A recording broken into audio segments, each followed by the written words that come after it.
Bosco gets the ball, comes right back, and starts marching down the field. I believe there's a change in possession. Joes get the ball, and Bosco's D line is like shutting everything down. This is what Gary Nova says. I got to be honest with y'all. They want it more than us. They're more physical than us. They are going to beat us if you don't meet them at their mark. And I'm just like, wow, like that's honesty. You know, we had to change some things up. You guys, what you saw in the beginning, we were a lot of man blitz. Carson did a good job of knowing where to go with the ball, and those guys were winning on those routes. You fast forward to the second half, there was a little more zone concept in there, and that made them hang on to the ball maybe a split second longer. And when you're doing that, that split second turns into, you know, high throws, sacks, sacks for fumbles. So we just try to give them a different look. They come at Lamar on the first drive, and Lamar makes one son of a gun play after another. They get out of trouble and keep the ball moving, keep the chains moving. And I'm in the press box nice and warm. And I'm saying to myself, that was a great drive. There's no possible way he can do this all night long.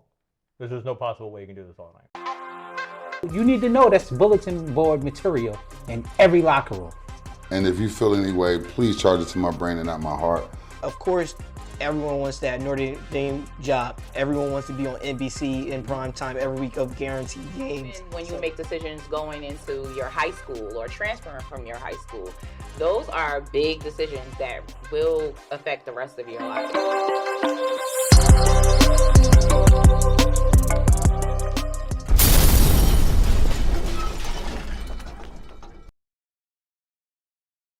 This episode of Keep It a Buck is brought to you by Ignite Performance Lab, located on Route 4 West, Paramus, New Jersey.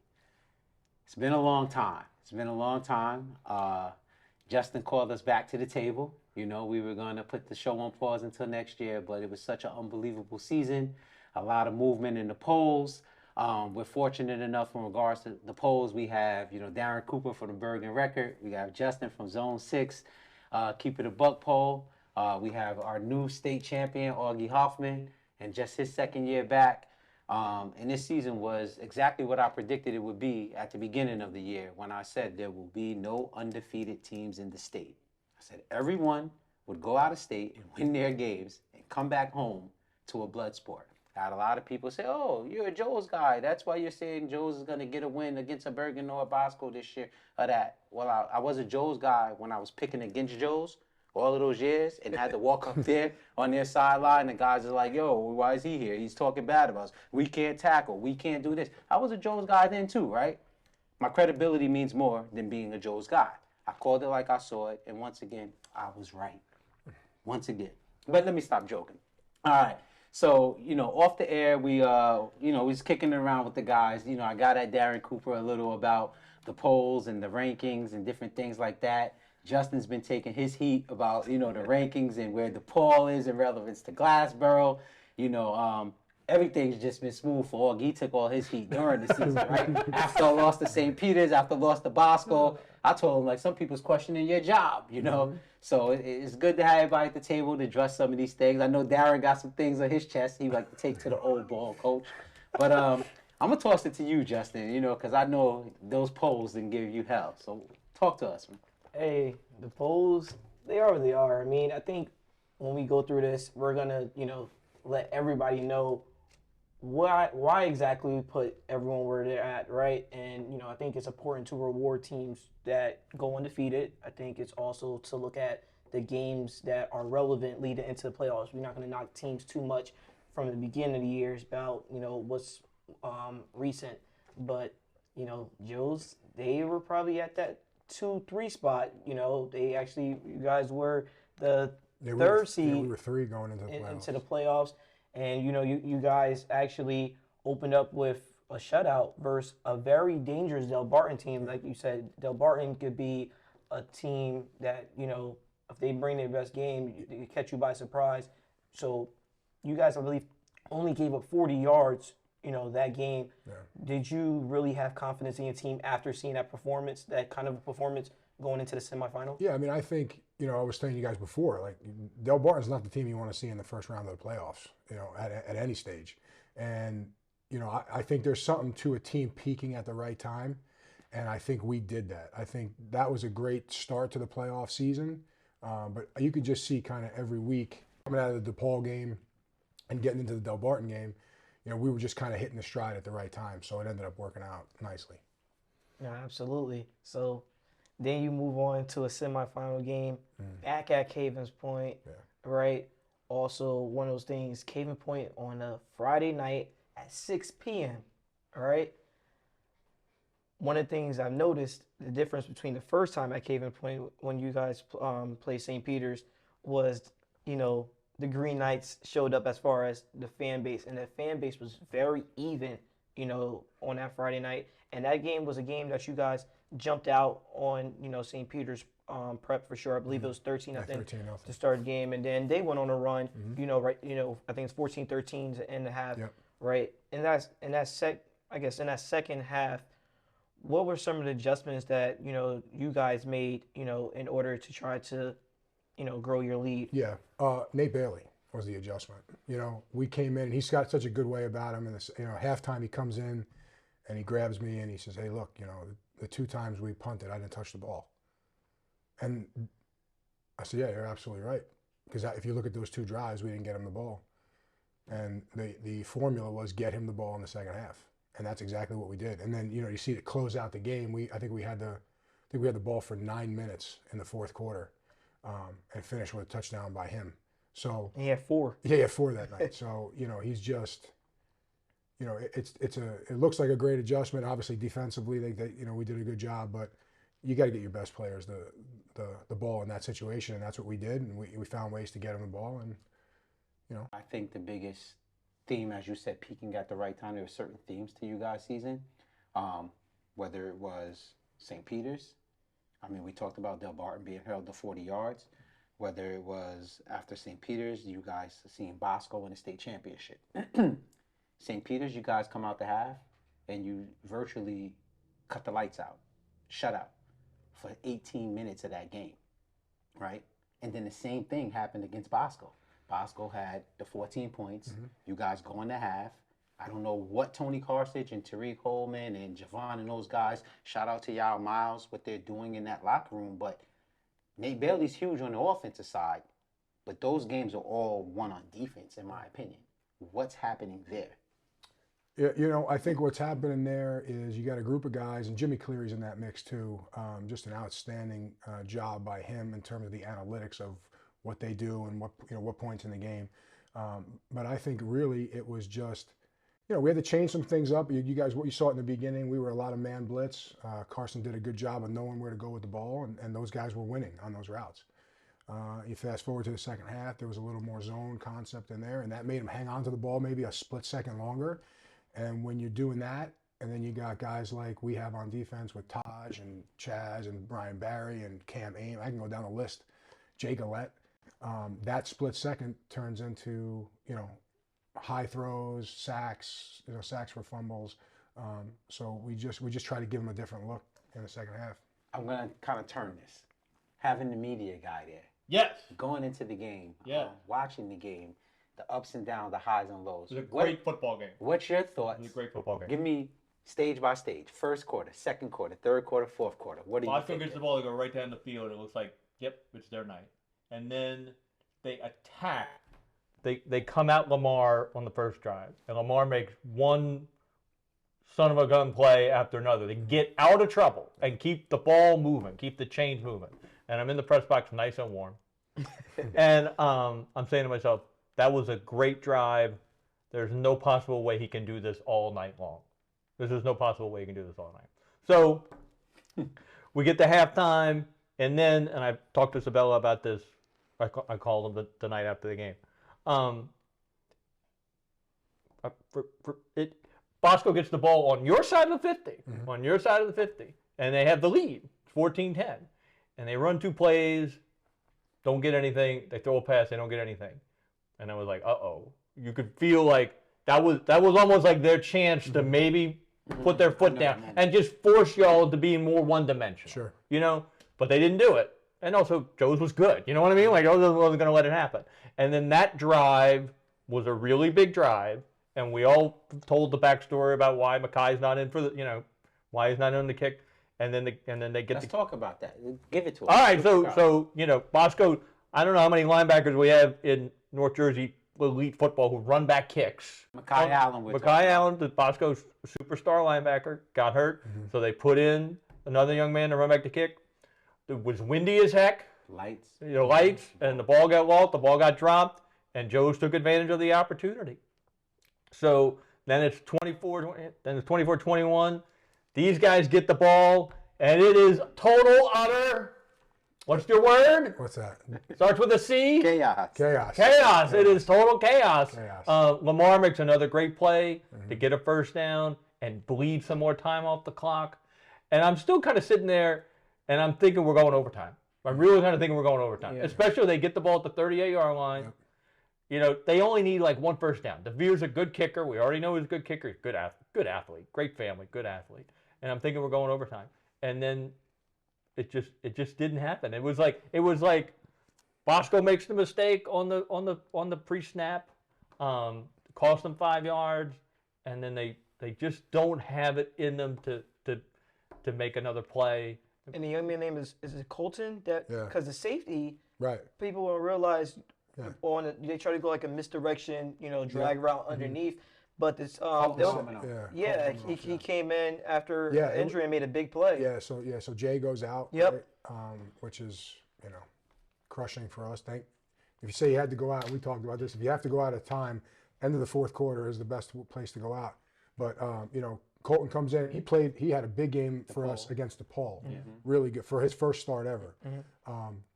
And came up with a big play, a big sack against DePaul. But they called timeout to get their play in. We then called timeout again, and Pete Ficcarelli, who handles the back, some of the back end, specifically told Colton, don't chase, sit, make sure it's going to come to you because of what we saw, before we called the timeout. They thought and literally. Was this a drag? It's going to come back. And the play before talk about coaching. He did chase, and Pete got him. And was like, hey, just sit. So when you watch it, he's sitting right there, and you got AJ underneath it, and Colton sandwiching it, and he comes up and makes the play. So it was just great job by him. But I'll clue you in some more as a media guy. You were with me too, though. Yep. You know where we were? I saw you guys. We were in the end zone. You know why we were in the end zone? Why are we in the end zone? We're waiting for it. We're waiting for the play, baby. We're waiting for the play. We're waiting for the play to come. And it didn't come. And it was all credit to Joe's defense and surviving the chaos that had happened on offense. And it was so. I had a bunch of thoughts at the end of the game. I was thinking about how different teams have become number one in New Jersey based on different skill sets. Sometimes you've got the running back, sometimes you've got the offensive line, some years you've got the defensive line. Bergen's had a great defensive line the last couple of years, and they've used that as their. And then I was thinking, so Joe's hallmark this year was Nate Bailey, and then also just rising to the occasion. You know what I mean? Just kind of all right, it's chaos. It's 42-41. My quarterback's got a broken foot. He throws a touchdown pass in overtime to beat to tie Bergen Catholic. Right. Then we run a crazy play and Bailey makes a play to win the game.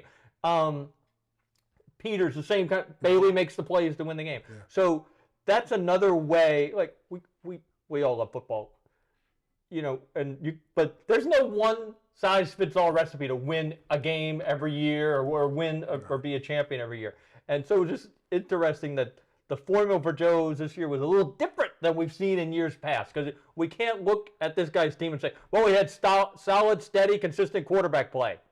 No offense, it didn't happen. You had three different quarterbacks playing this year. Nothing consistent. But the difference, too, you're talking about a team that put up 24 points against a team that was only giving up 9 points a game. That's totally true. Right? Lamar did make plays all game long to make it happen. And they had to be patient with Nate. I think Nate probably had about 4 touches, maybe, early on in the first half. And, a question I have for you is, how do you prepare going against 2 outstanding linebackers, Akpenny and Allen? Mm-hmm. I know that there's a lot of film that goes into trying to find those guys' weak points. Yeah. especially they have high motors. Yeah, listen, I mean, Matt Acapinti played some of the best football that I've seen a kid play early on in that game. I mean, he was all over the place. A lot of tackles. Their defensive front are studs. You know, Aiden, you know, O'Neal, yeah, and Ekins. Both Ekins are very good, and even Heinz Peter's brother. You know, they're a good front. You know, so you know, really it was you know, we talked about a little more. You know, stay on the blocks, get in front of these guys. You know, we can't let them. But they were just playing at a level, at a speed that we were not matched, except for Lamar. Mm-hmm. You know, they played a lot of man coverage. They were bringing heat, and that Lamar, you saw that Lamar is who we saw when he's 100% healthy with his legs. That first down, of course, that when we did the interview after the game, that was the play of the game. But even seeing Mekhi Allen with a broken hand trying to hawk him down, right, because he's from the other side. From anybody else that chased him down, he's just getting out of bounds, or maybe he even has enough time to slide in bounds to keep the clock running. But I'm like this kid's sideline to sideline speed is unbelievable. But it speaks how, you know, a healthy Lamar, what he could do with his legs, and that was definitely the play of the game for sure. And you guys won a special team game at the end of the day. Yeah, well, and that was we lost the special teams in the first. You think? And you think so? You know, and like, and listen, you know, we missed the 3 field goals, right? That everybody knows that. Yeah. We got, you know, that kid's a sophomore. He you know, Kyle did a great job of fighting through that because that could have gone south for him. So you know, hats off to him for showing a lot of toughness when everybody. I mean, they put it on him. That wasn't his fault. Hats off to you, because when you guys lined up for that field goal, I said, "God damn it, they're gonna let the kid do it to you again," and then he makes it. Well, so somebody had to believe in him. Yeah, well, we absolutely believe them, and we you know, all week we practiced on those field goals. So we set up the field goal so that there was the narrow goalposts all week. You know, so we set it up. We rigged it thanks to our support staff. They did a great job of putting the chains up, and so he saw that all week, and he's tough. You know, the kid's a tough kid, and he came back. And then, you know, Lenny, I asked Sabella about kicking a 51-yard field goal on 4th, and he said not with those narrow goalposts. Yeah, it's a big difference. It is a big difference. Yeah, and they have really good. They do. I mean, you know, John is a really good kicker, and you know, I thought that was going to be the overtime for sure. Yeah, right. Just you know, just because the first game with the overtime, like, all right, this kid has a really strong leg, and if they get in range, even if they would have got the first down, I'm like, all right, Jules' defense is still playing really well. We're at minimum thinking it's a game. All right, but I'm still mad. All right, I'm still mad. It's post game. You didn't let me finish. So it's post game. So now, like, he gets the Gatorade dumped on him. He's cold. He's happy. Yeah. Cold. He gets his team together. Like, I've never seen that many Joe's people at a game though. Oh my God! It was fantastic. Don't get me wrong. It was absolutely fantastic. So then, what's one of the first words out of the guy's mouth? Oh, congratulations, team. Nobody picked us to win the game. So, truth. All right. So then you know what that does, though, right? Yeah, put you on the hot seat. Now you got all these people from Joe's standing on the sideline. They can't wait to fight me now. I'm just trying to go interview people. Hey, you picked against it. I get it all the time. I'm like, can I interview Christian Alvarez, please? No, you picked against. Like, dude, like I picked. I also picked him to lose to Bosco in the regular season. Where's my rub for that? I get a lot of picks. Right. So listen, we are St. John's, and he gets it more than anybody, right? So. And then I get it because he and I are close. I can't believe you let this guy around the program. People do not know this part of it. Right. Like, they have a big attitude when I come up. Oh, man, I don't understand why you let it. I said, we've been friends for a long time. Long before you got here, we were friends. But, you know, we legitimately took on the other side of the tracks mentality. Did you? That was who we were because, you know, look at the quarterback situation. Just look at that, right? First of all, Mason Geis. Show me a kid, and I've said this a million times, show me one other senior who has been a starter at one point in their career will come and do what he did and then stay, right? So that's a testament to him, his family, but more over that, the culture of what we built, right? And that is like the next man up mentality, like just being grittier and tougher and believing in the greater good of what we're trying to do. And I would be lying to you if we didn't use that. You know, no one has picked us ever. No one picks us. He might be the real MVP of the season for you guys. I mean, you can make that argument, you know, but it's and I would laugh because it went back to the first time around. We would be in we would be in contention to win the states, and there would be days where you picked us, and there'd be some days where you didn't, and people would be like, I don't understand why he doesn't pick us. I'm like, well, this is the beauty of being a journalist. You have an opinion. It's so much fun. You know what I mean? And when you do get picked, that's how the other side feels. Yeah. And I'm pretty sure you watch Of college course. football. They do picks every single week. Right. And do they get them right every single time? Absolutely not. So, I think everyone, when it comes to, I guess dealing with high school kids, Oh, yeah. like this, the emotions and everything. And that's the beauty of high school, right? Because college now, It's the last college has the only become pure the- game. college It's has the become last pure game left. education. When you put It's a money, business. you get money involved, and when you talk about 1-year contracts for scholarships as opposed to what it used to be 4 years, and all these things, the reasons why you can get out of them.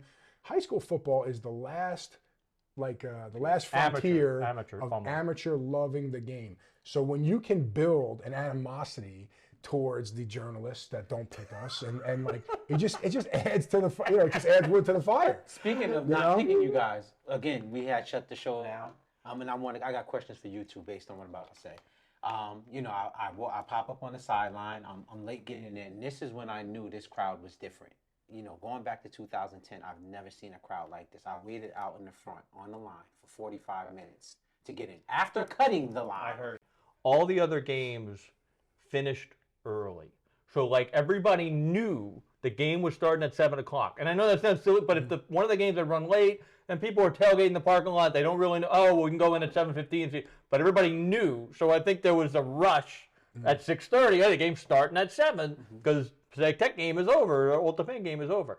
And they don't open up the whole place. They don't, because they're not paying for that. So that's what caused the line for the crowd. But it was 50-50. I mean, we guesstimated, because we were doing it up in the press box, you can really see real well. They announced 18, 12, 17 for the day. At least 12,000 in that. And so we were thinking, all right, it's probably 12.5 for Bosco Joe's, because that's what we discussed. so we could kind of figure Bosco's definitely bringing 5 to 6. But it was impressive. the sweet boxes, I'm looking all taken. Both sides. Yeah. Okay, so finally I get in. I walk onto the field. I'm coming down to Joe's sideline. The kids always mess with the younger kids, right? The freshmen that are going to come up next year. Hey, who'd you pick for this game? Well, hey, we don't do a show. I didn't pick anyone. Who would you have picked?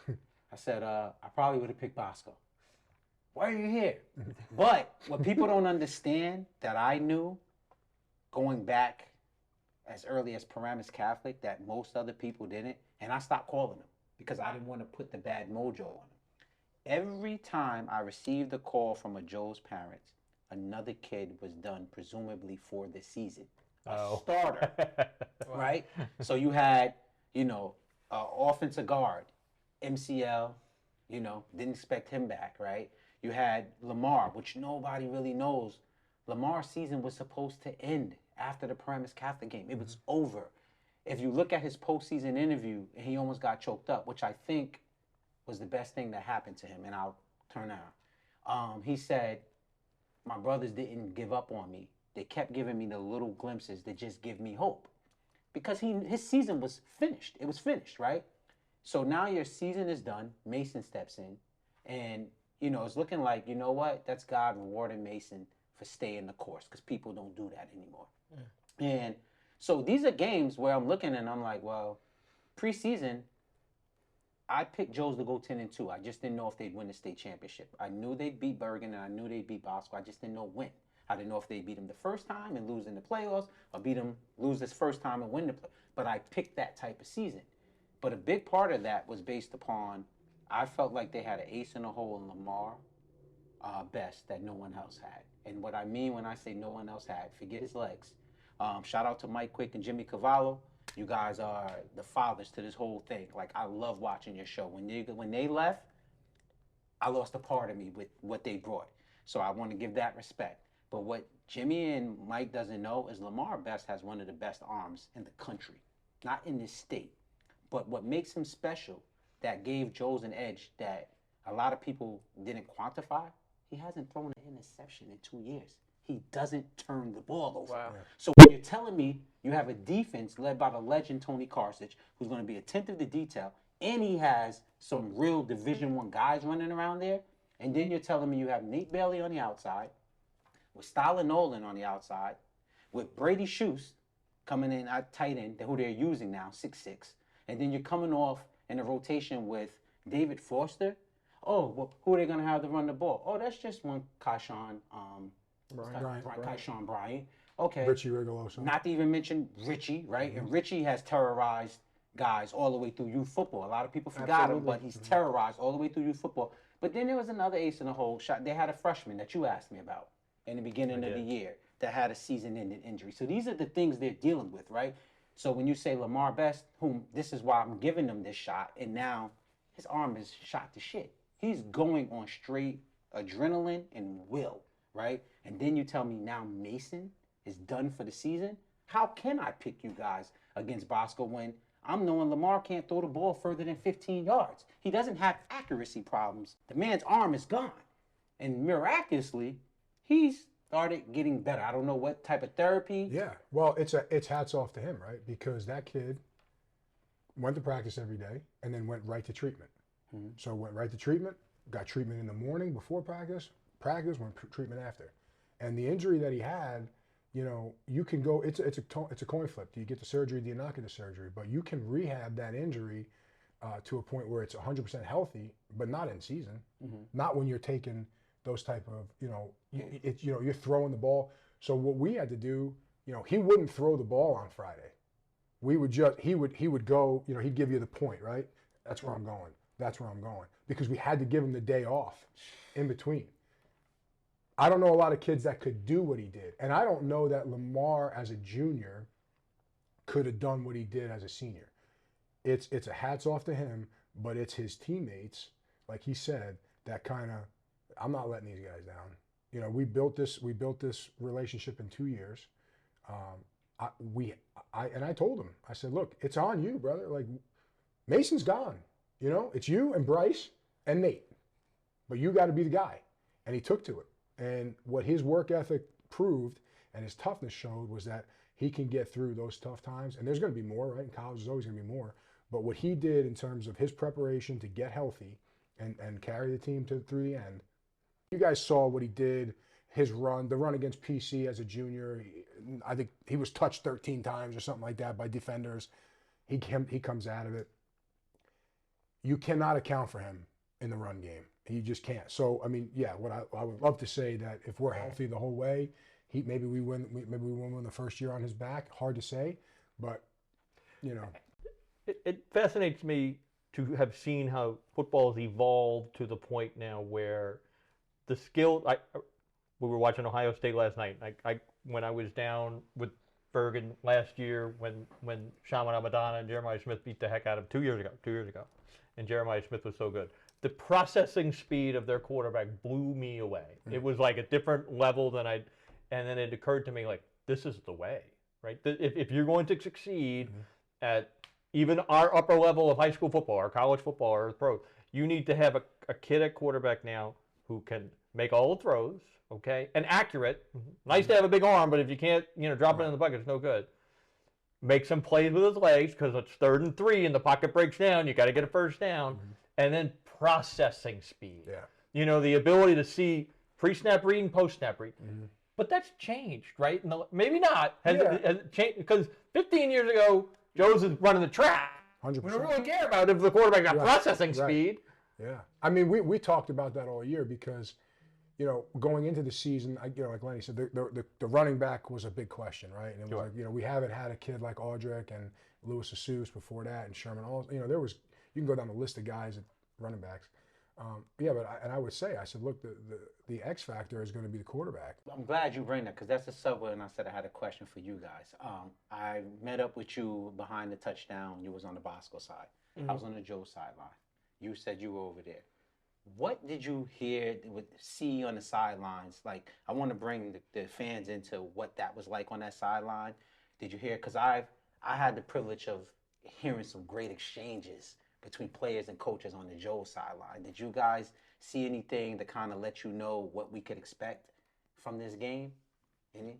I mean, in the first half, I'm in that back end zone, and I was there for like most of the game, and then like by Bosco's side as well.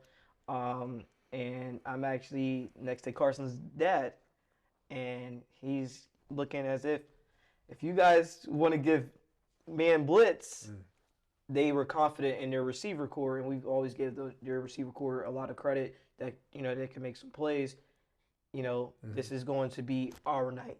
That's what it seemed like. You could see him. You could see it all in his face, and he's excited, but you could tell that like, hey, you're almost like playing into my son's hands right now. Second half, right? It's all about, can we get a stop? Can we get a stop? And like, when is the stop? Like, it got to happen. Like it's like there's no way the season's just gonna finish like this. That's what it feels like. Like you hear it. That's what was happening in the second half on the sideline. Like, we're gonna get the stop. They got the stop, right? Now it's like, all right, the mentality. They weren't thinking no field goal. We got the stop. We're gonna win this thing. And sure enough, Joe's came up with a big stop on fourth down. But the belief in that team, though, I would tell you, from the whole year, and their model was 1-0 and we, and they were keeping the belief even when things seemed rough in that second half. At certain points, they didn't stop believing. Now, What you think you witnessed? There were two things, and I'm glad you talked for a while because it made me think of the two things. It's such chaos and stuff, everything going on, and people don't recognize, and this all goes back to the whole atmosphere, but it's loud. MetLife can be loud. Vito's talked about how we have a special set of signals we use for MetLife because it's loud down there. So I have two. The first was, I was nice and warm and dry in the press box for a very long time. But when it got close, I went downstairs right as the chaos was happening. And a Joe's guy, I won't name a name, but was talking to me like, they can't get the damn play in. And I'm like, it's loud. Everybody's trying to do the right thing, but a lot of communication, a lot of communication to solve and everything to do that. So it's hard. So it's easy to look there and say, just call the play and run it. It's not that easy, especially when it's like state championship on the line here. People don't understand how hard it is for a play caller to get the play in. When especially like a guy like Gary who played the quarterback position, and I know the attention to detail that he put into every week, right? So those guys take the heat, whether if it goes bad, it's the play caller's fault. We changed our operation. We were in the huddle. We had a couple times. I mean, it got down to 2 just about almost every play. But people. And I think quarterbacks have told me too. The 25 clock. The 25 clock is in a different place for them at MetLife. And there is no play clock at MetLife. It's the ref. That's what it is. So when you saw the referee come out when his hand went up, that was 10. That's 10. And he started pumping at 5. Is it? Oh, okay. So that's the play clock. That's different though. But Rutgers, for the state championship, they actually had the play clock on at Rutgers. Yeah, okay. So I think with these big venues, and especially some of, let's say with non-public A, we do have a lot of kids that are going to go to that next level. It does not hurt to have the play clock. Or you look at someone like Don Bosco, they use play clock during the regular season. They have a play clock. Some public schools like West Orange, they have one as well. Those are just a few that I can name off the top of my head. I think we should utilize that, especially in that MetLife atmosphere. Yeah, you would think it would make more sense to have it on. And the one delay game that we had, Nate was the quarterback, right? So that's not his everyday thing. I saw you. Yeah. I think that's the first time ever I've yelled at him. You were. Yeah. I was like, right. And then it just means more right now. Like it's just all loved up. But then he just looks at you like, yeah, I know, I got it. And then it kind of stops, like the argument. So then the second thing though, Len, was nice and warm in the press box. Christian Alvarez makes a tackle. And they announced Christian Alvarez's name, and immediately my signal bells go off in my head. One of the best kept secrets among all these guys is that they also know who the best of their best of their best is. And when a game like the non-public A final, you shoot your gun, right? Yeah. You know, you shoot. So Alvarez plays some defense. Why? He doesn't have to say that, but he's better in these spots, and so let me use him. I will say it. I mean, and not to cut you off, but Christian Alvarez, and we've had some special linemen Absolutely. at our place, right? But Christian Alvarez is as dominating of a kid that we've ever had, okay? And when that kid comes to me on Monday and says, I will not get tired. Now, he's going to get tired, though, but that's okay. But he's a wrestler, yeah. So they don't get tired. They're tired, but their mind is somewhere else. Those guys are just built differently. Yeah, the last time I seen that was like I seen Chase Basantes play D-line. He did. He sure did. In the Bergen, yeah, in the Bergen Capital game. And look, you put a kid like that in, and he does exactly what you would expect a senior kid to do. That, you know, the day before, you know, we're that Sunday of the state championship week, he's front squatting 450 pounds. Front squatting, and then he's that more than you. Yeah. But it reminds me though, like we were talking about Toll before, C.L.T.A playing both. You know, when it was time. Yeah, it's high school. C.L.T.A's going to play on it's both high sides of the school ball. football, and I say it all the time. But that speaks volumes of the depth that, you know, True. let's say with non-public A for sure, where you have enough depth for a guy to focus, you know, on one side. You see most of these guys that go P4. You throw on their highlight tape, they're playing every single thing. Some of them's playing quarterback that has no business playing quarterback, but they're just the best athlete on their team. But after the game, when I'm trying to tell people to back off and stop telling me that, you know, I'm orange coats, we need help next time at Mel. But to go back to what, and I won't belabor, but then social media though, because people, you know, they can come at you on social media. You know, you're like, all right, dude. I told the story on the SFC, but like somebody wanted to know, why did you groan at the end of the play when the kid knocks the ball? I'm like, oh, I thought about it. I listened to it because they were accusing me. Well, you were rooting for Bosco, so you must have groaned. When I'm like, no. And I looked at it and I watched it. I did groan. You know why I groaned? I couldn't see who made the play because of the numbers. Oh my God. We're getting so much heat over here. So in the minute, so I'm thinking to myself, I can't tweet out Justin Wimberly with the defensive play, St. Joe's is going to win it. So that makes me as a media guy feel bad. I've heard other St. John's College when they were there. I've heard it in St. Peter's Prep, white uniforms. A lot of the media complain about the white uniforms. So some of these teams, you cannot see them. But you know what, though? It's not about me. If the kids want to wear those uniforms and they're cool, go for it. It's all fine. I can live with it. I'll complain, but it's not about me. It's not about me. I mean, I kind of get used to body movements, knowing where people are at. Totally true. But I think you have a different. It's different from because you're more connected to absolutely. The players. Like I know you, Darren. Boots on the ground. So it's a different thing. But I'll say from my side, being on the sideline of Joe, some things that I noticed that I was just like, yeah, they're locked in a different way. So I get in the game again. I was online for 45 minutes. I watched the Alvarez slant go to the house from the ticket line.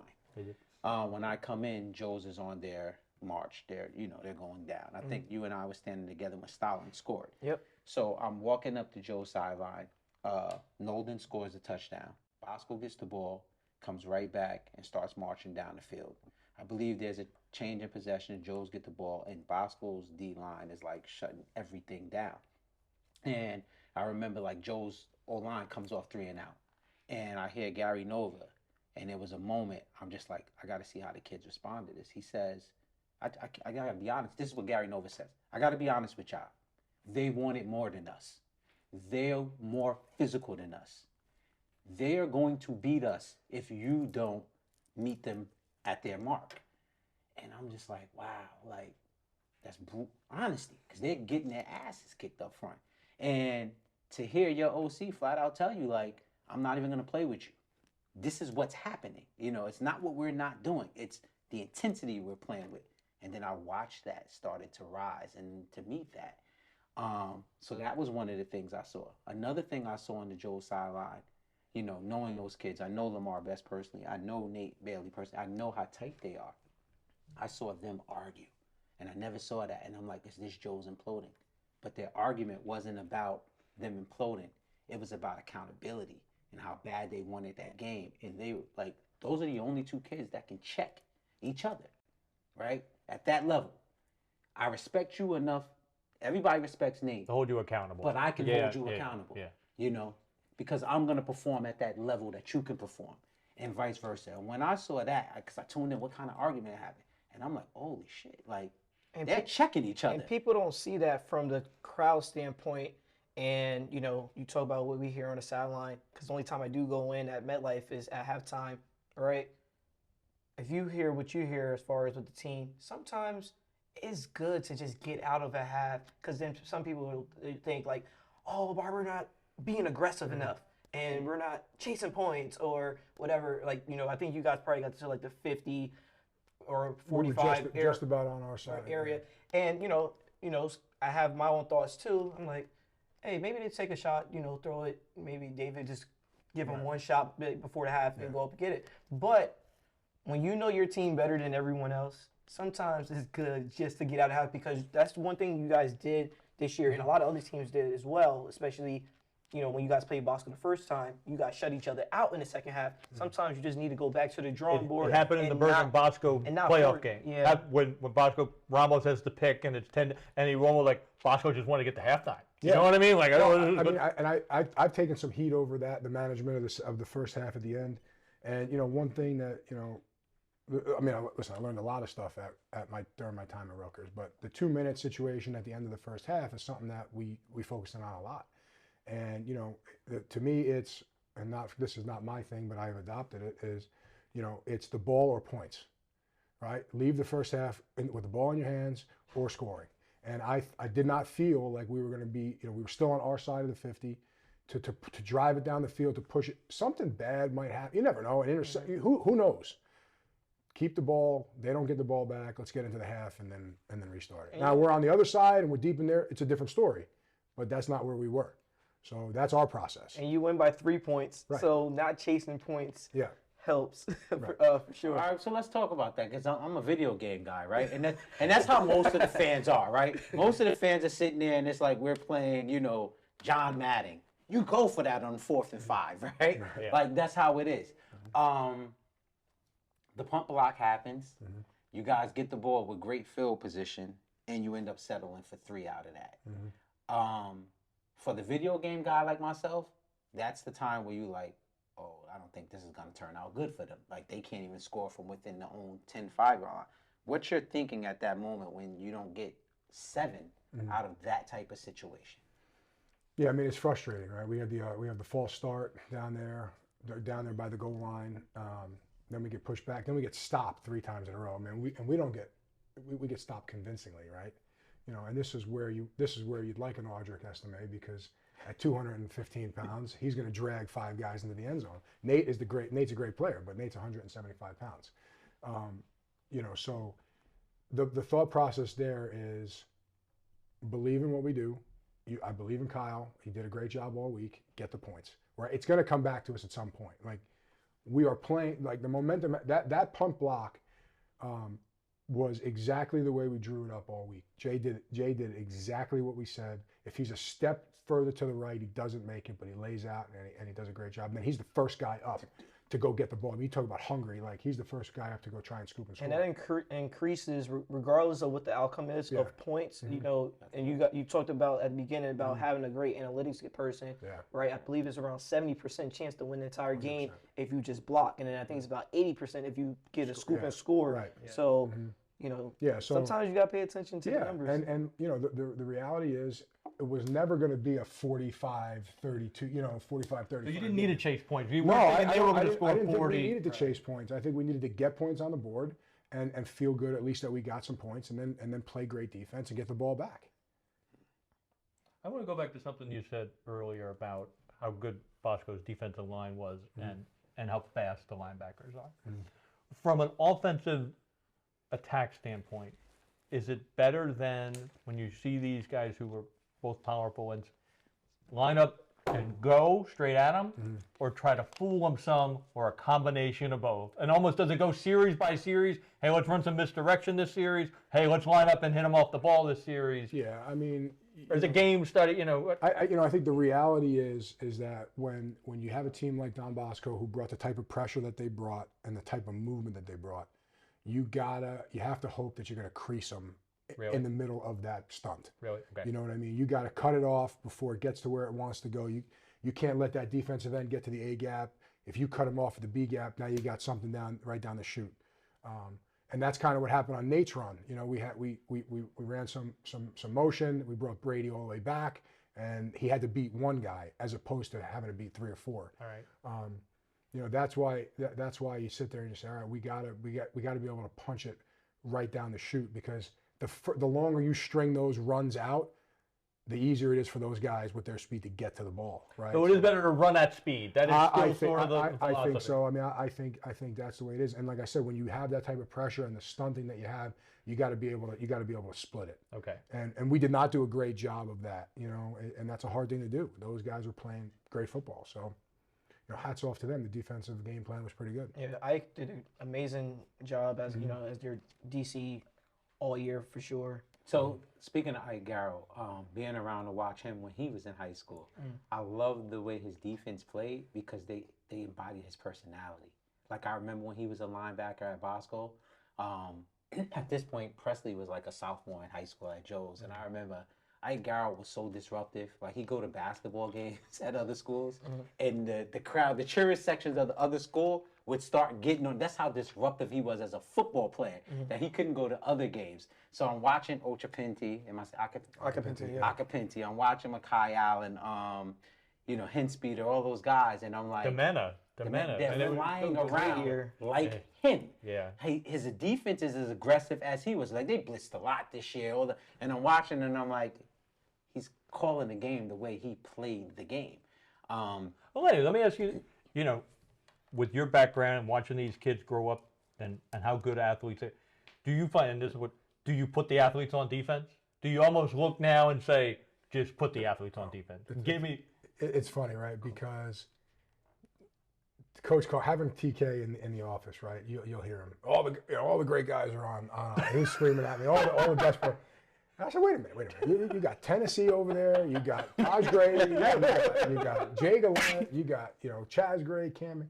No, but you know the thing that if I as an offensive guy, an offensive lineman, I always want the best guys on offense. But the reality is, and this is why they get paid more in the NFL, your best athletes are on defense. You know, now wide receivers in the NFL. Are they real? I mean, listen, you look at it. They're outliers. Look at the defensive linemen. Okay. Look at defensive linemen.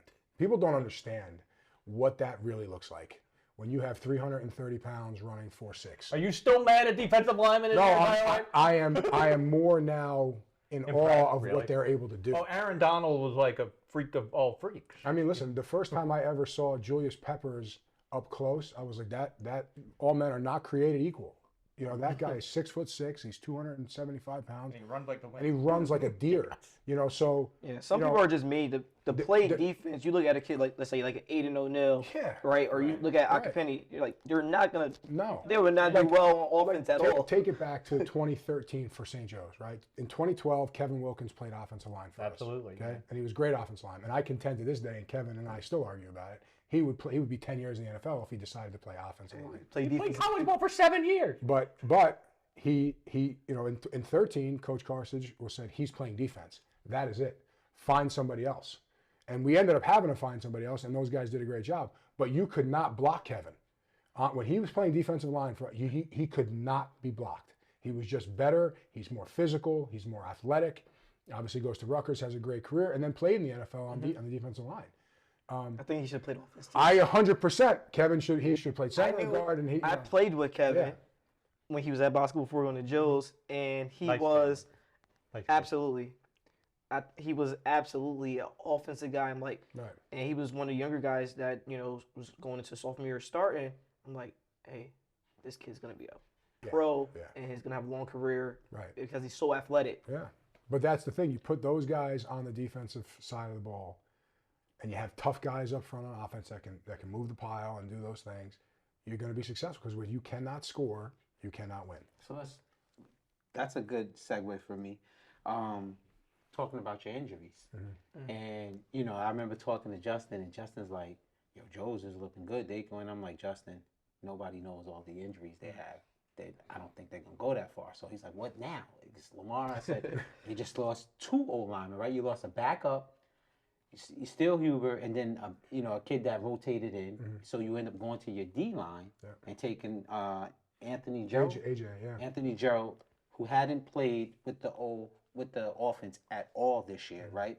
You have a week to get ready for playoffs, and I'm like, I know O-line is about chemistry, right? It's not just so much about how strong you are, how fit. It's the chemistry, the calls. Like it's like a dance group, right? And one develop little, the O-line. Yeah, one little link in the chain can ruin everything. Yeah. So I'm like, I'm not doubting the kid. I'm doubting how much time he has to get acclimated to their thing, And how does that process? What did that look like for him? Yeah, first of all, he's an honor student. He's really smart, right? So the X's and O's part, I felt confident that now the intricacies. Thankfully, Dwayne at center, he kind of ran the show. I mean, if there's such thing as too much talking before play, Dwayne does it. But he had all those guys moving in the same direction. So for AJ, it was just going to be a matter of changing the mindset of getting out over my toes and getting up the field. Now you got to be under control. You got to be on the insteps. You got to do all these things. And he had played offense before, not with us, but prior to him coming to us. He's athletic. He's big. He's strong. He's more of an offensive lineman. We needed him over there on defense because we didn't have the development of the guys that came towards the end of the year. But I had all the confidence in the world that he would be able to pick it up. And Coach, Zach, our offensive line coach, poured so much into him.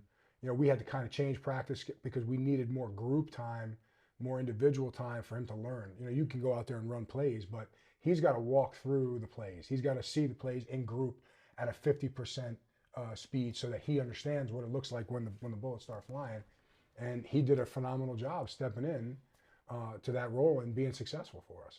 And he's huge. I mean, he's a big body, so that doesn't hurt. Did he have the full? Did you? The whole playbook? playbook? Yeah, the whole playbook. Really? I paid attention to him, and I'm like, I think this kid might have found his niche for the higher level in college. He's like 6'5". Yeah, he's an 300 offensive lineman. pounds. He's an offensive Well, lineman. do you ever see kids, 12, 13-year-olds and think, he's a great running back, but boy, he's going to be a defensive player?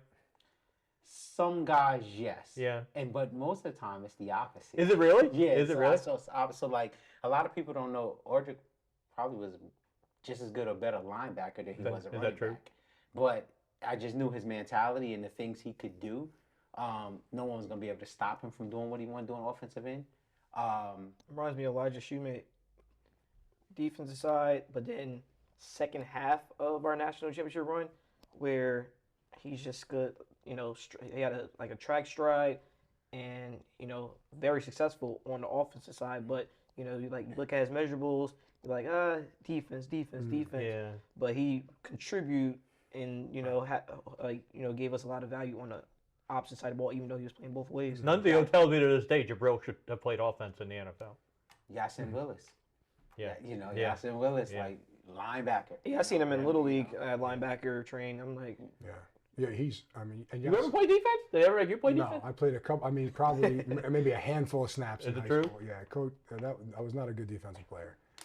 You point me in the right direction, I can get there. But everybody, that was not my cup of tea. But speaking of that whole Jabril thing, there's a kid at Paramus Catholic, AJ Lopez. Sure. Plays both sides.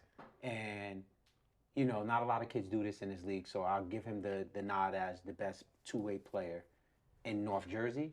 But I also think he's getting overlooked as the best DB in New Jersey, in his class, should I say.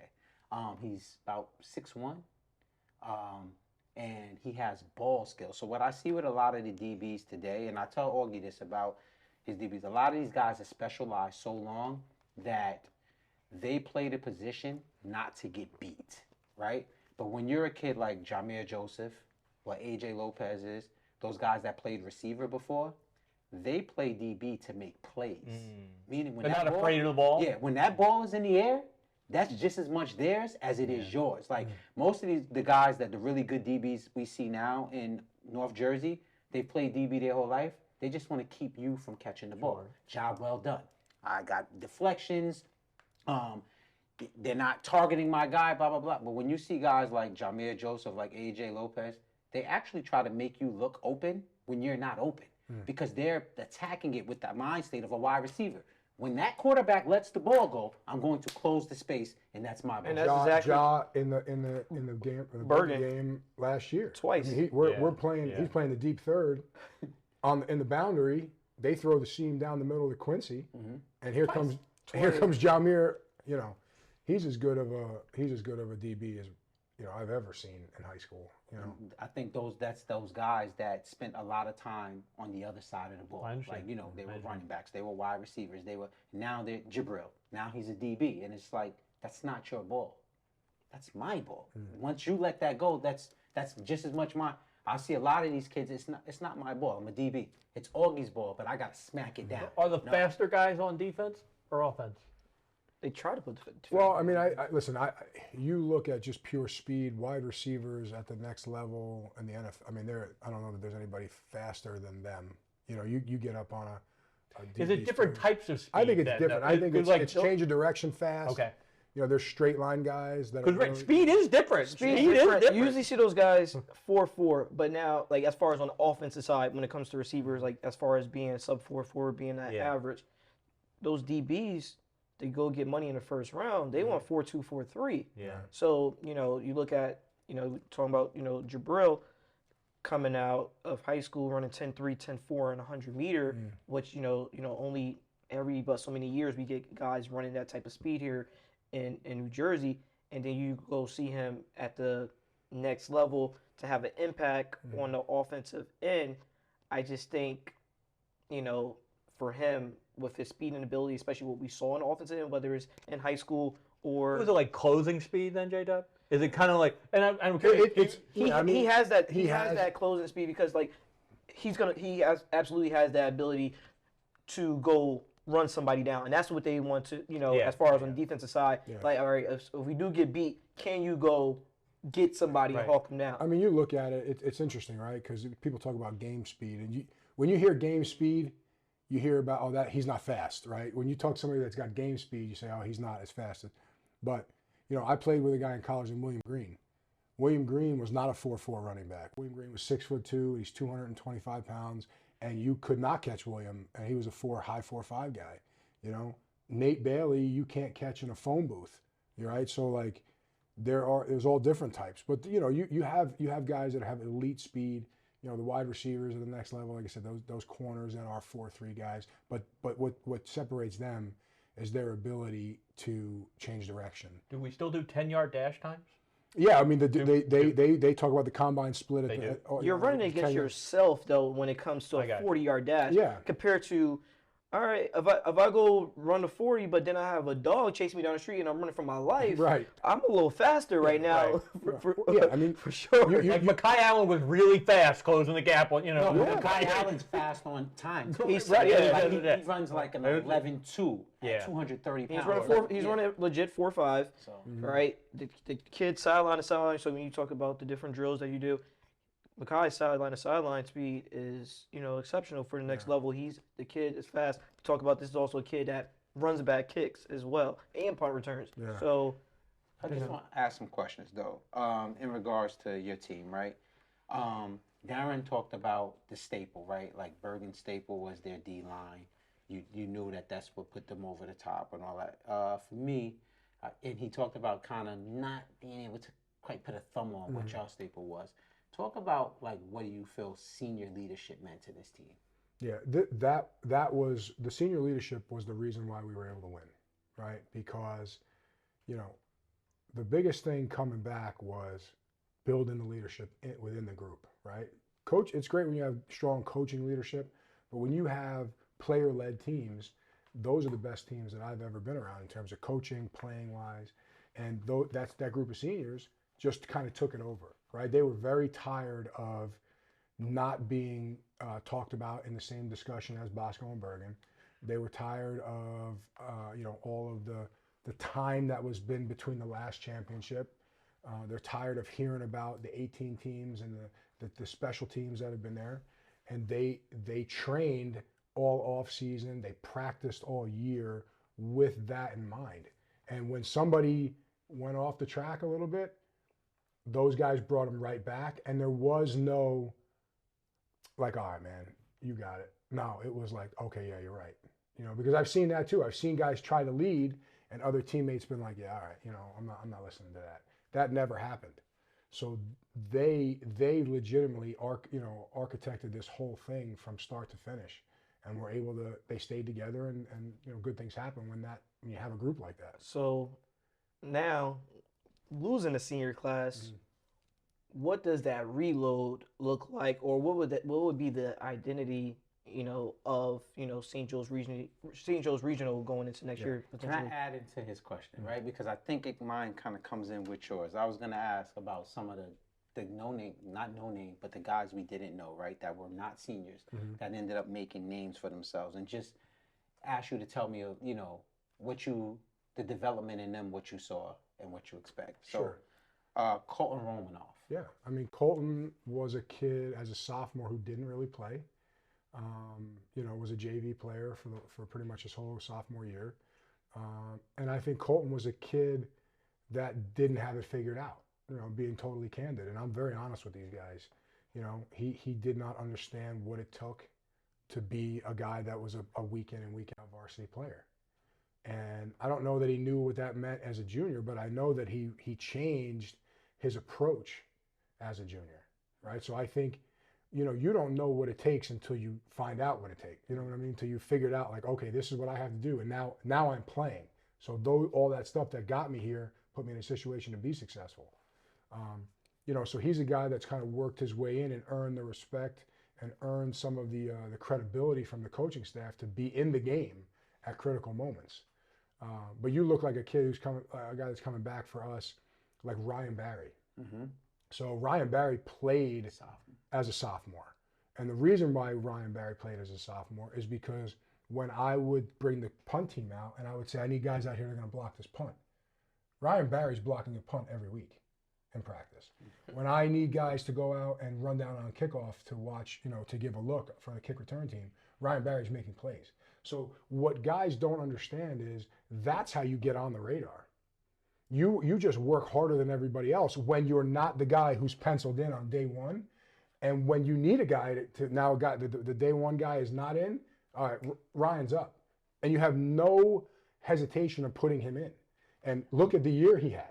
I mean, he couldn't have been hotter he started out as a guy that nobody knew, interception every week. I mean, he had 3 interceptions in the first 3 weeks, I think. Wow. And key sack fumble in the state finals. These are guys that's coming No back. shock. He's coming back. Cam Ames. That's what I was about to ask. Cam Ames. Lenny likes Cam a lot because he flies under the radar. But he's putting up numbers when you look at those we talked about. Yeah. The guys that led sacks. He's right there with them this year. He led the conference, didn't he? 8.5 or whatever, and probably should have had more. Cam Ames is the most unassuming young man. He's quiet. He goes about his work. Nice. But he has been a guy that has kind of gravitated more towards lacrosse in his first few years in high school. Super athletic, can run, he's fast as hell.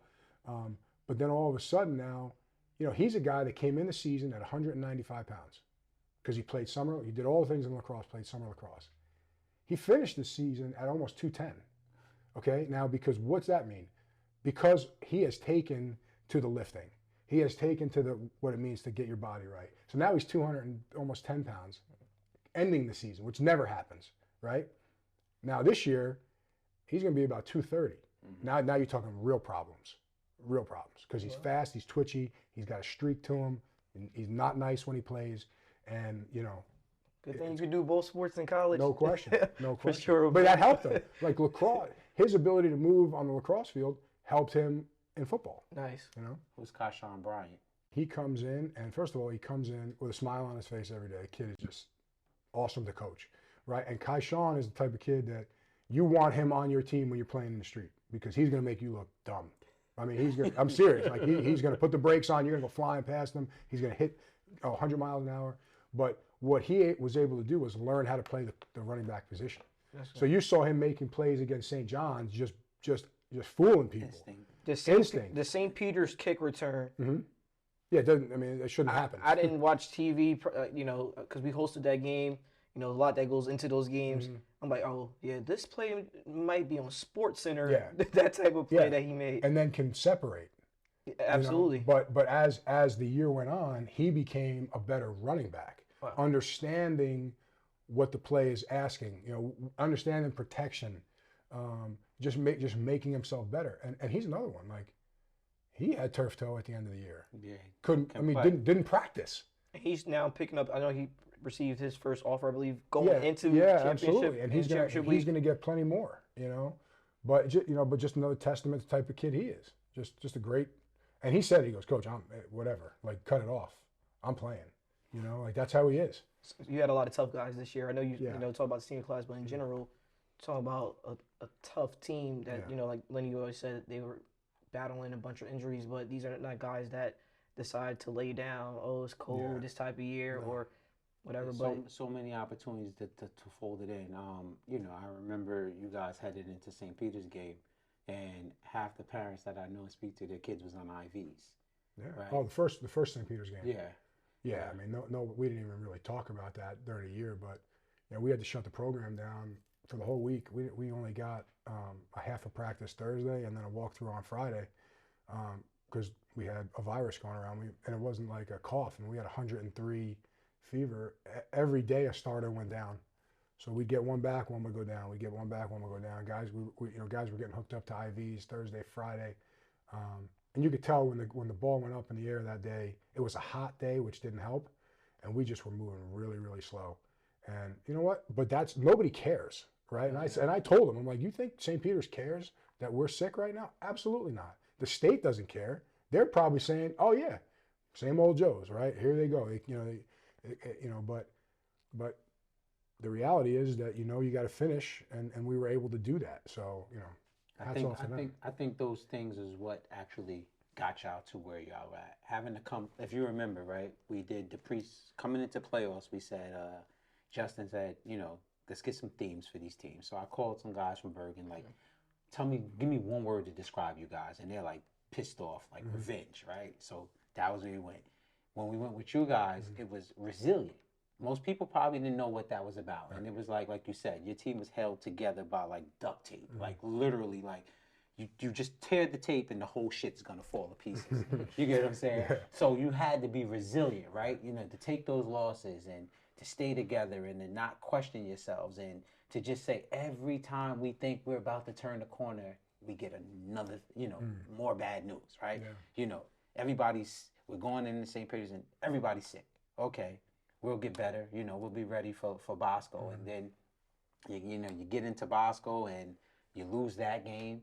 And then it's like, now you're on a 2-game losing streak, same old Joes, right? Okay, well, we'll figure it out. Well, we get Pope John. Oh, no, you don't get to play Pope John, right? Then you get, you got to get Bergen right after that. Yeah. And you go into Bergen with Mason as your quarterback, and he has his beautiful game. Oh, guess what? He's done. Yeah. He's not playing. So who's going to be your quarterback? Lamar can't throw 15 yards. Mason's going into surgery. Right. Justin, don't put Joes up high in the ranking because they're toast. They're finished. Like, and I have friends in other programs. I'm telling my St. Peter's friends, I'm like, oh, yeah, y'all going to beat Joes by 20 that week. When you guys was, but, I didn't say why. I'm just saying, like, y'all should get them by 20. Oh, if they think I'm being funny. But I'm saying, I'm like, you guys are cursed. They're not going to get it. They're cursed. Every time you think that you're fine, more bad news drops. Yeah. Then you go to Del Barton, and then after the game, Kashan's limping around. And I'm like, you okay? Yeah, I'm playing. You go into the St. Peter's game, first playoff game, he gets 2 or 3 carries. He can play. Yeah. He gives them 50. Turf Joe's not to play with. It's hard to play with Turf. But he gives them 50 yards in that and goes back to the sideline. So essentially you're in there and you're playing with a broken down Lamar. No disrespect, he's broken down. But your O-line is like carrying you guys. Your defense is, and then that's that thing where I'm just like, oh, they're resilient. Like they're gonna find a way. I got a story actually, and Coach probably doesn't know about this. Second half, right, of the St. Peter's Joes game, Kashan, mom comes to the sideline by my dad and everyone that we're with. We're standing on the Joes sideline, and she says, "Do you know why he's not in?" And I'm like, no. I'm like, it must be something, right? I know he ain't, he's gonna touch the ball. But for a parent not to know why their kid's not in, that means this kid did not complain at home, didn't cry about it. Oh, I don't know if I'm gonna be doing this or that. Mom just showed up as if like you supposed to be out there, like, cause I can't tell everybody else why you're not out there. But also that just shows that, you know, he's not just walking around the house complaining. Wow. And, you know, soon after that, he got the ball. They were going, you know, towards opposite end of the parking lot, and he had a big run on the St. Peter's sideline for sure. And sure enough, I saw Mom walk right back into the crowd. Like, okay, he's good. Yeah, I mean that's just like, that speaks volumes about who he is, right? Yep. And you couldn't. You had to drag it out of him to find out like how bad it was. Like I had to ask the trainers. She said, "Oh," and both of them were like, "Yeah, no, it's legit." I mean, he's swollen. He's, you know, we were switching cleats for him. I mean, guys were dogging him during the week because we put him in some offensive line cleats, and he was like, "I can't do that. Like this ain't happening." You know what I mean? But yeah, he's the thumbs up guy. Like, you good? Give you the thumbs up. Now, new conference realignment. Darren, you can talk about this. I have. You know, I'll just say my spiel, and I want to hear from you guys. Where St. Peter's is coming back into your league play. You also still keep Paramus Catholic, Bosco, Bergen, and then you guys are in there. DePaul Catholic has been the dominant team of non-public B. Paramus Catholic is in non-public B. If DePaul is the dominant team in non-public B, right, and you can call it rebuilding for Paramus Catholic if you want to, but I personally just think why isn't DePaul in that spot compared to Paramus Catholic? You're talking about the divisions, or you're talking about in the division as far as, you know, your league? The Super Football Conference division. League. The Super Football Conference, they're actually pretty smart, and there was a lot of complaints about how come Peters didn't play Bergen. How come Peters didn't play Bergen? Because that would have changed the whole seed. If Peters had played Bergen, we would have known. You know, the conference schedule was made 2 years prior. Peters had 2 bad years. So the conference had kind of sort of given them a little bit of wiggle room in their schedule. They also had somebody back out on them, and that was how they ended up picking up Shabazz. I think that was the backstory. But Peters now clearly looks like they can hang. I asked Nick the question after they won the state title. I'm like, all right, do you want to be an A or not? You know, and because for years he's been saying, I wish we were in A, I wish we were in A. Everyone was saying that last year because Bergen, they definitely would have hung last year for sure. And his response was, you know, in a way he's lucky because I can kind of pick and choose. But, you know, some years, yeah, we could probably hang in A, but we know every year we can kind of hang in B. So this is where we are. This is where we are. And I'll pull back though. I actually think looking into next year as we sit here right now, where everybody's got coming back, I think Paramus Catholic's actually in a really good spot in B right now because I'm not sure DePaul replaces Zama. We were talking about him before we started the show. So I like a lot of the pieces Paramus Catholic has coming back. Do you like them in league play? Yeah, I think they will be. As people say, that's a gauntlet of games. It's right? so hard, and boy, we run into this all the time with the state rankings. Paramus Catholic is 6 and 7. Are they a top 25 team in the state? There is no correct answer, because yeah, they would beat 300 of the other teams that they lined up and played them. But would you rather be on a 6 and 7 football team or an 11 and 2 football team? You know, at a different level. So you weigh all those factors when you come into the rankings. So how will they do? I don't think Paramus Catholic next year makes a leap, or they're beating Bosco, Bergen, and Joe's next year. I think they're closer though. I think they're closer. Okay. I think they're like DePaul sort of this year. But we'll see. I think it is so hard. Paramus Catholic, and I say this about the schools down in South Jersey to my friends down there all the time when they talk about this guy, and like they're 20 years ahead of y'all, and they're only getting better. You know what I mean? They're not going to stop. But Paramus Catholic did stop. You know what I mean? There was like a hard stop in 2017, 2018, where the program kind of pulled back, and they're trying to catch. Are they getting better? Yeah, but so is him. So is he. So is Bergen. So it's like we keep. It's not a state thing for those guys. These guys you're talking about, these are teams that are top 100 teams. Correct. Nationally. That's the thing. So Make the point all the time. you could go to a random state in Arkansas. We could have an argument about trying to get to the top in the state. When you talk about guys that's at the top, that's also top. And like I say that all the time. People do not understand. We're very spoiled in North Jersey. Like, ridiculous. People have no Ridiculous. idea. Like I can remember recruiting sometimes in the Midwest, going to a school in Ohio. There's one Division I kid. Getting in a car, driving 2 hours to the next one Division I kid. You can drive 10 minutes and find 7 at 3 or 4 schools. And that hurt. And let me tell you, that hurts the Big North also when people are coming to your school, because you're like, oh, well, you're just going to they just roll out Division I kids every year. Well, you don't really understand what that means and what that looks like. You know, it's 1%. It just happens to be that we're all here in the same county. You know, if we were in Texas, we'd all be playing together. So imagine that. Damn. Okay, put that in perspective. Yeah. Taj Gray, Mekhi Allen, Aiden O'Neal, Chaz Gray, Jackson Vaughn, Jay Beckley. You go down the list of guys. Who's beating that team? IMG. It's funny. I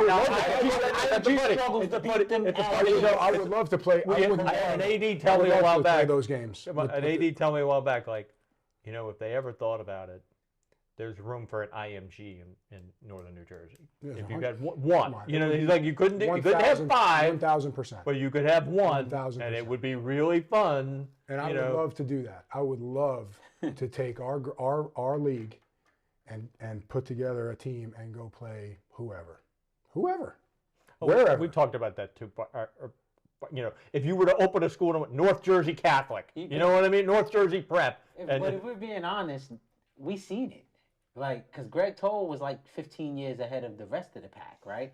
So when we start to look at his team, he had backups that was all Americans. Yes. Right. Think about the team where he had Jabril, Al-Qadim Muhammad, 2011. Al-Agudi, 2011 Hamilton, was one of the like Strizak. I can just keep going on. Shoemate, like Yuri Wright. But that's what happened. Like, Patterson Catholic merged, you know, basically merged, so if that could happen here too, if it kind of sounds like, you know, in the North, that's almost what it's like for the South Jersey public schools. Everyone, you know. Shout out to South Jersey public schools. Yeah, Clean sweep. Swept us. Make no mistake, they own the state. They own the state. It just is what it is. It's BS though. Why is that? It's not because. So glad you brought this up, my friend. Let's do it. North Jersey versus South Jersey. Is Phillipsburg a North Jersey school? No. No. Okay. Is Toms River North a South Jersey school? No. So like I've had to listen to all these people tell me South Jersey has won 15 of the 20 public school state championships. It's like no. You're accurate, but you're not authentic, because Toms River North does not identify itself as a South Jersey school. Right. Red Bank Catholic does not identify itself as a South Jersey school. So when you start to look at the leagues and the numbers that way, like much like North Jersey, we couldn't claim a Phillipsburg state championship, nor should we. But the South Jersey people, man, they want to claim all of this stuff. All the time. They want to claim it all. They'll tell you. You know why they want to claim it? But you know, we're the Shore. The Shore is different than South Jersey. They don't call themselves South Jersey. They call themselves the Shore. They have what's the page? Shore Savages, that covers like their media out there. Yes. And you know why though? You know why they want to claim it all? You know why? Jealousy. You know why? Because of people like him. Okay? Because then they ignore enough people that they ignore the North Jersey non-public. Like it didn't even happen. And I'm like, you know, there's St. Augustine Prep is a school, right? I mean, it does exist. Oh, well, all our kids, you know, none of our kids go to non-public. Like, so all these St. Joe's Prep Philly kids, none of them are from South Jersey. Right. None of them. So it's accurate, but it is not authentic, because you can't. It depends on how you want to define South Jersey and North. And but I will tell you this much though. the system we have where we have a North champ and a South champion does deserve to be looked at, because it may not be the best two teams in the state. You know, it may not be the best two teams in the state playing for Group 4 in Group 4 and Group 1 and Group 2. How do they listen? And this is going to sound It's okay. so elitist. How do they do it? Well, listen, Winslow Bergen Catholic, right? Yeah. That was going to be the matchup. That was going Yeah. to show everybody that South. What was it? 41-14, 35-0. 35-0, right? It's apples and oranges, guys. Level. The word I would use is level. There's levels. Still level. There's levels to the game. There's even levels where you are. Don't you know? There's even levels. Absolutely. Yeah. But there's only one way to kind of make the argument, and I've been saying it for years with the non-public Group 4 or any of the non-public, the Shore Conference non-public, or St. Augustine is a South Jersey school. You got to play these games during the year. You have to figure out a way, and maybe you lose, but at least when the playoffs come around, you know what it looks like, because Winslow had no clue what that looked like. Mm-hmm. They had no clue what it looked like when Bergen Catholic showed up. And there is a pride factor. Now listen, we go head to head with Bergen all day. And you want them to lose. But when you go down to that, you sit there and say, this is our our conference is being represented right now. Well, we called it. Get ready for the show. I think that was going to be. Get ready. But what information did you have to support that, other than Winslow's really good? Bergen Catholic, Don Bosco, St. Joe's, it is, and I hate to use the term war, so I'm not going to say it, but it is a savage fight every week against the best competition and the best coach. I firmly believe the best coaching. Right? He says it all the time. Yes, South Jersey, I would give them a lot of credit. They have great athletes. Mm-hmm. But when you got to play the game in the trenches. Yes. Lineman's the biggest difference. That's what I'm saying. As far as the trenches, the biggest difference. That's what I say. The line play. It's athletes, right? And then Everybody's got really everybody got athletes. Programs, right? Mm-hmm. Programs. Like I watched an interview, and I wish I knew the name of the podcast from South Jersey that had Lamar on it. Great interview. And Lamar, Xavier Jackson, these are kids that's from South Jersey that play up here, and so they're able to speak on like the differences. And Lamar Best said it was unquestioned that I would be the starting quarterback at Willingboro. Unquestioned. He said, but when I went up to North Jersey, if I missed a meeting, right? There's meetings, right? He said, I go into a room with 3 other quarterbacks and nobody's handing me shit. Yeah. If I miss a meeting, I'm behind on the depth chart. If I make mistakes here, if I'm not playing my best football, another guy gets denied. And I think that's the real difference, right? The real difference is, though in South Jersey, man, the state of New Jersey is represented by South Jersey when you look at the NFL draft. They're getting picked. There's some athletes down there. But the programs in North Jersey, when you say Xavier Jackson, hypothetically, if you're at Taylor's of South Jersey. If you're at Washington Township, Xavier Jackson is probably one of the best wide receivers, and he's a DB there.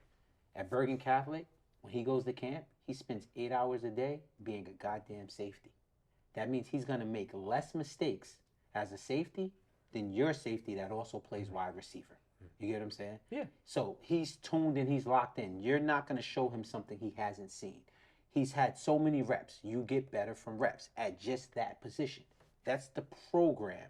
It's like college. It's like a college program, and no knock to some, the other programs. It makes it look like a recreation program. But the time that goes in, like the off season has already started. Some people, they don't really start until June or whatever after track date. Like as far as workouts, everyone else, of course you can't work out on the field, but the weightlifting program is absolutely different, right? You talk about. It's not about just being in the weights. It's also the speed and agility of things, right? As far as doing that twice a week, then hitting the weight room 3-4 times a week. You don't. When I talk to some other kids, oh no, we're not doing that, because sometimes their coach is, he's the track coach. He's the wrestling coach. Yeah. Here, you the football coach. Focus on football. So that's the difference. And there's no knock, but that's just how things are run. It's a great argument. It's fun. I prefer not have it. Again, at the end of the day, I want spring ball. It's great football. I would love spring ball. Now that would be a good time to have that, right? The guys But, that put that like, time again, in I want to say deserve shout spring out ball. to South Jersey, man. Represented yourself well. Came up here clean sweep, blowing doors off. In the meantime of that, I want to also shout out our brother Nas Gaines, who came up short in the state championship.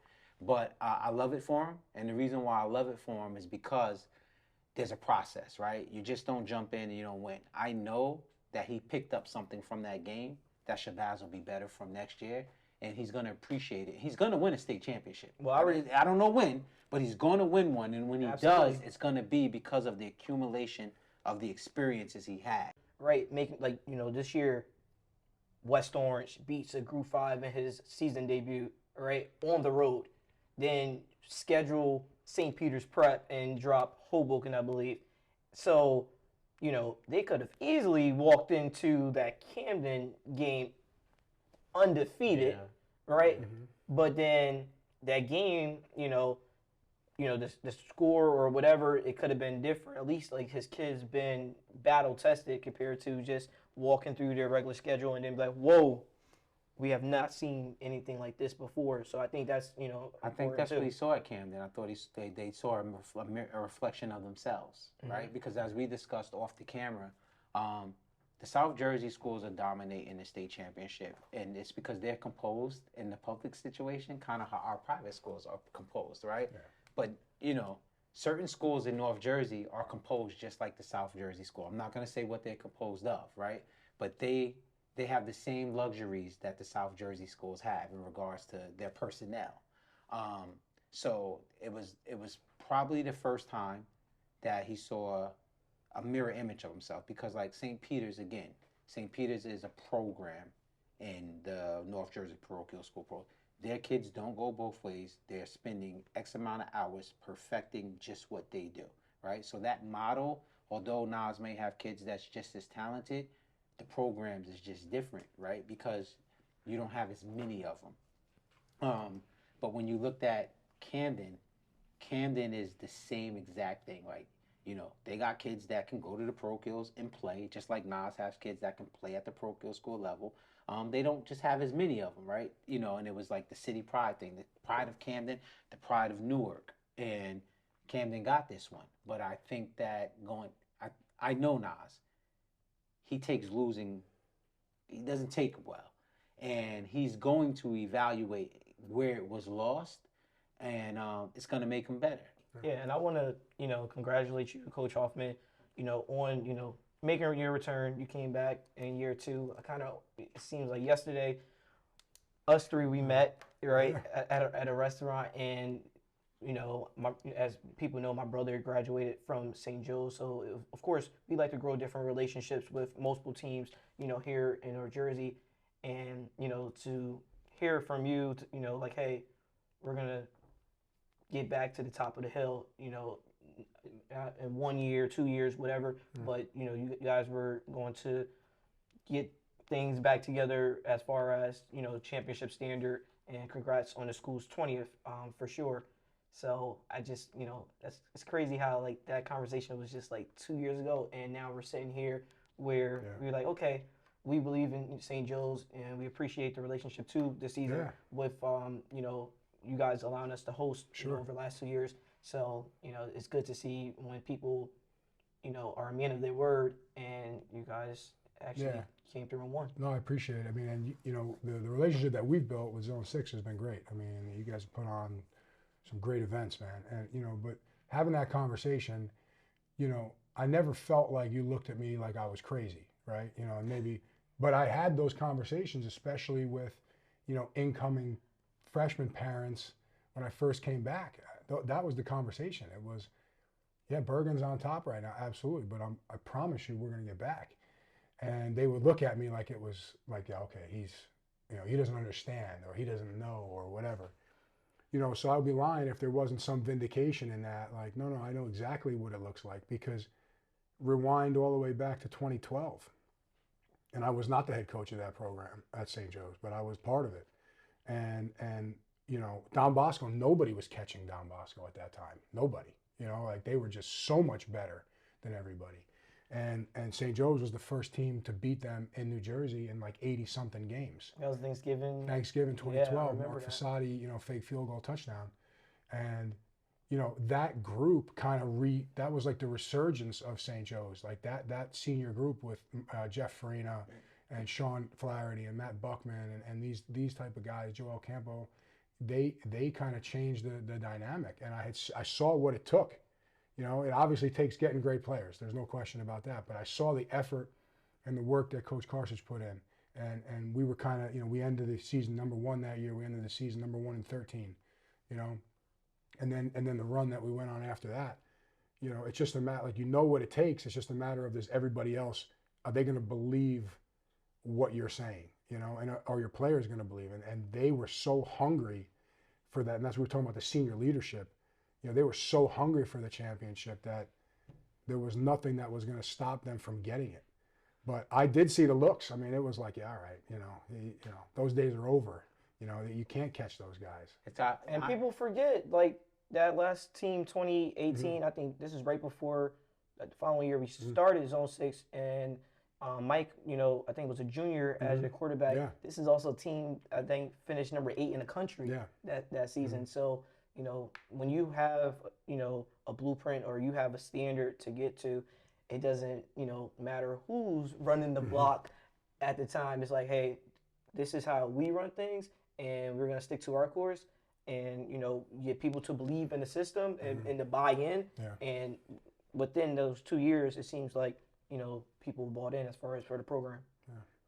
Lenny, I got to keep it a buck, though. You got one more minute for me? Good, yeah, absolutely. Let's go. Zoom in. Go ahead. Where are you looking to travel next year? Yeah, so we are definitely going out of state next year. We've had some conversations with some South Florida teams. We've been in contact with the Centennial League out in California. Really? I was looking up to go to California with them a couple of years, and it was one of Yeah. my favorite trips ever. So that was a great trip it to was San Diego. a great trip. The Marine thing, we did the Marine thing. Yeah, and there will be a component, there will be a service component to it, just the same way it was last time, an educational piece to it. But these guys, they haven't been on a plane since, I think it was I think they went to North Carolina in 23, right? They played down there. They did. But They beat the heck out of that prep team. right. So we're in the process of that right now. I mean, St. John's is coming to us again, week 1, which that'll be a tough game. They're a good team. They went to the finals of the WCAC championship against the Matha. They pushed the Matha to the limit. Yeah. Matha got by them by like 3 points in every game. So nothing set in stone right now, but we have a couple hooks in the water. Last one. Who's our quarterback?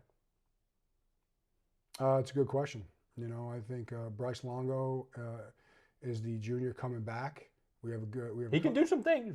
Bryce is a tough kid. We have some good freshmen that are in the program that we feel really good about. But it's going to be a matter of who's the guy that's going to step up. I like. Let me ask you, go ahead. after what you just went through with Lamar and Mason, boy, does it give you some oomph in the quarterback room to tell guys, listen, you stick around and you work hard. You might get a shot, and I'm going to need you, and I'll use you. 1,000%. It does. But the bigger thing was the process that we took to get to where we did with deciding who the number 1 guy was going to be, who number 2. When I came back, there was a young man that had been there for 3 years. Mason transferred in, and then all of a sudden, here comes Lamar at the end of July.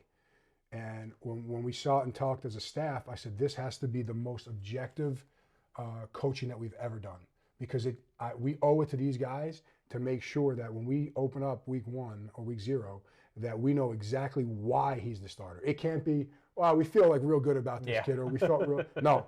So, and hats off to Gary again as a first-year coordinator, but understanding what the position looked like, charting every single practice, every single throw, every single incompletion, who got the drops, who did, and we were able to sit down and say, okay, Lamar, you are the starter, right? Mason, you are the number 2. Here you are the number 3.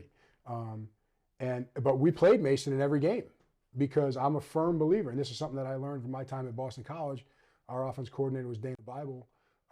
He played the backup quarterback in the second quarter of damn near every game, because how unfair is it to put a kid in a situation when he has never played and now you're playing against Don Bosco or Bergen Catholic, the starting quarterback goes down, and now we expect you to come in and just pull a rabbit out of the hat? Absolutely not. Go win the game, Yeah, kid. go Yeah, win good the luck. game. Like, Good luck. pat him on the ass and say good luck. So Mason had a lot of reps coming into St. Joe's, but played a lot before Lamar got hurt. So we have a ton of confidence that Mason was going to do a good job, and the same thing played out this year. So our process worked for this group. I anticipate it working in the future. All right, and that's the next episode of Kick It Up.